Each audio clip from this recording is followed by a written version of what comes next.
A gente costuma, em História da América, trabalhar muito o impacto da conquista aqui na nossa América, né? Tanto a colonização portuguesa quanto a espanhola. Não vou falar nem da britânica lá na América do Norte. Mas, e no caso do México na América do Norte também foi espanhola, mas a gente sabe o quanto impactou os povos originários, né? A chegada desse novo sistema, que absolutamente não tinha nada a ver com o sistema que eles conheciam aqui na América. Porque são dimensões completamente diferentes. Códigos, símbolos, a maneira de se relacionar com a natureza, a forma de se relacionar com o espiritual. Claro, guardadas as devidas proporções, mas se a gente fizer uma analogia aqui, né, não é muito diferente quando você pega uma pessoa que tem lá suas convicções e por alguma razão aquilo é desconstruído, né, e geralmente é de forma violenta, fica um vazio, fica o vácuo, e esse vácuo é muito perigoso, né? E como você bem disse, as pessoas levam isso às vezes a realidades extremas de como jogar isso para o mundo, né? E geralmente até com autoagressão. Então parece simples, mas é muito sério isso. Extremamente É complexo. muito complexo, né? E para tanto é respeito, né? Somente É respeito. respeito, Só isso. não eu querer impor a minha realidade, como você disse, aquilo que é dogma para mim, né? Aquilo que é a minha verdade absoluta, né? É, é sua, né? Não precisa ser do outro, né? Então eu acho que é um debate que é muito caro para nós aqui do programa, porque de certa forma todos aqueles que vieram até aqui falaram, eles tiveram o direito de falar, e esse direito é um direito constitucional, não é isso?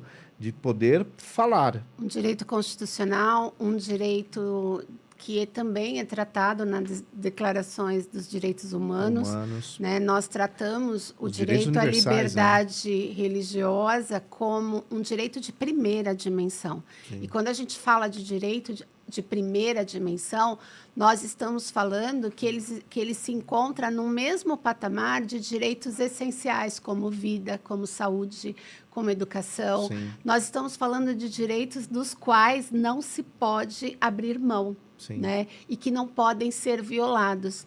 Então, é muito caro para a defesa dos direitos humanos esse olhar de que a liberdade religiosa ela tem que ser tratada de uma maneira que isso se trata de valorização do ser humano, Sim. né?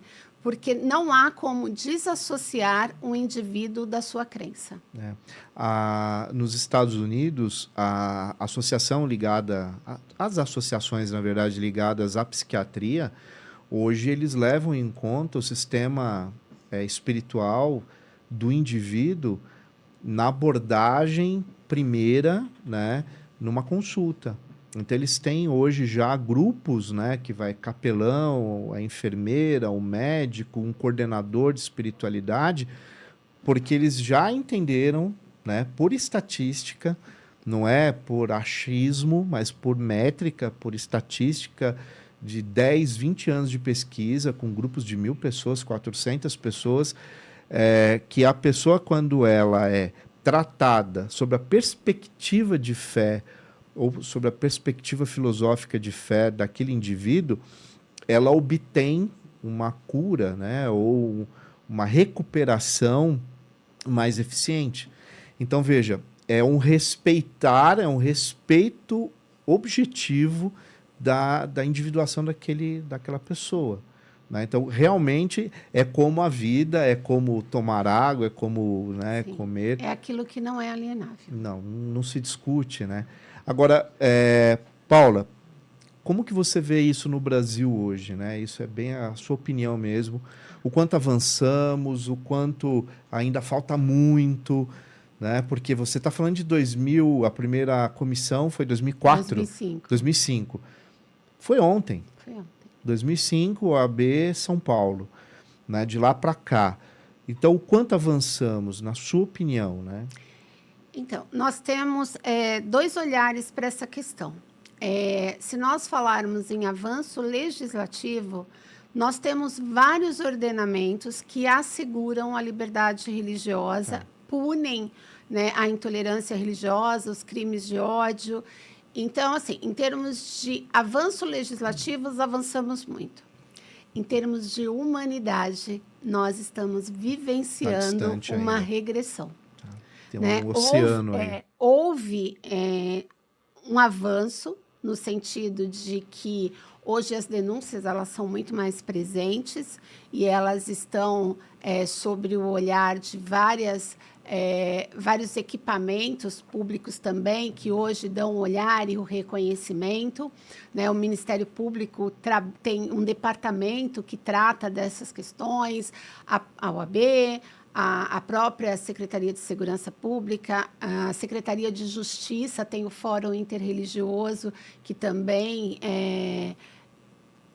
eu tenho muito orgulho de participar, porque hoje ele é um referencial. O Fórum Interreligioso da Secretaria de Justiça do Estado de São Paulo, ele é um referencial mundial em termos do combate à intolerância religiosa. Então, assim, nós evoluímos muito em equipamentos, mas, em compensação, nos últimos anos, e aí nós não vamos entrar em questões políticas, sim, mas houve um avanço, né, do que nós chamamos de extrema-direita, que propaga a intolerância aos desiguais, né? Então, existe um grupo religioso que ele é dominante, e aí, gente, eu volto a algo muito importante. Nós estamos falando de indivíduos, né? E existem indivíduos bons e indivíduos maus. Então, existem pessoas que têm esse olhar deturpado e essa visão de mundo extremamente egocêntrica e egoísta, no sentido de que as verdades são só deles, mas, assim, os crimes de ódio, eles estão presentes, eles existem em grande número, mas existe também um movimento da sociedade na repressão a essas manifestações, né? Mas ainda pessoas morrem por conta da intolerância religiosa, pessoas perdem, e aí a gente está falando em uma questão social, sabe, Marcelo? Porque empregadores deixam de empregar ou dispensam por causa de questões religiosas. Famílias, elas se dissolvem por conta de questões religiosas. Então, nós estamos falando que a falta de olhar para o direito à liberdade religiosa, ele causa mazelas em todos os segmentos sociais, né? Eu, particularmente, atuo muito na área criminal e houve um crescente muito grande, né, nos casos de intolerância religiosa, com requintes de desumanidade mesmo. Não é incomum nós vermos tentativas de homicídio, não é comum nós falarmos e tratarmos, recebermos tanto no escritório, quanto no Fórum Interreligioso, quanto na própria OAB, questões de agressões físicas, né, que é o ápice da intolerância religiosa. Você perder o olhar para o diálogo e ir, né, para o enfrentamento físico. E, normalmente, essas questões, elas são amparadas por um grupo social. Não é mais um indivíduo com um olhar distorcido. Tem né? eco. Tem um eco. E sabe o que me preocupa muito, Marcelo? É a intolerância religiosa no ambiente virtual. Porque, de repente, um intolerante posta alguma coisa, mas é o que eu falo. Quando a gente trata, você tira aquela postagem da internet, você acaba encaminhando isso para uma punição junto, né, Ministério Público para fazer a denúncia, Secretaria de Segurança Pública, e aí a gente consegue tirar.